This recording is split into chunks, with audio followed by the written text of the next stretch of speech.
সকালে উঠে ফ্রেশ হওয়ার পর রেডি হয়ে প্রার্থনা করে বাইবেল পড়ে চলে যাই স্কুলে।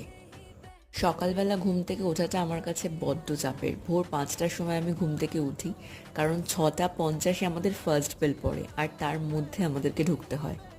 যাই হোক, এখন টাটা, স্কুল থেকে এসে আবার দেখা হচ্ছে। স্কুল থেকে এসে স্নান করে লাঞ্চে বসে পড়েছি। আজকে আইটেম ছিল ভাত, ডাল, আলু পোস্ত আর মাছ। খাওয়া দাওয়া কমপ্লিট করার পর আমি পড়তে বসে গেছি। আমাদের বাড়িতে আজকে একটু লোক আসার কথা আছে, তো তার জন্য পড়ার পর আমি আমার দাদুকে নিয়ে চলে গেলাম আমাদের বাড়িতে। বাড়িতে এসে যারা আসবেন তাদের জন্য একটু ইভিনিং স্ন্যাক্স রেডি করে রাখছি। সাথে কোল্ড ড্রিঙ্কস তো আছেই, কারণ যা গরম পড়েছে এখন কোল্ড ড্রিঙ্কসেই বড় তৃপ্তি। দেন অ্যাজ ইউজুয়াল আমি আমার ইভিনিং রাইডে বেরিয়ে পড়েছি। ব্যাস, আজকের ব্লগটা এইটুকুই।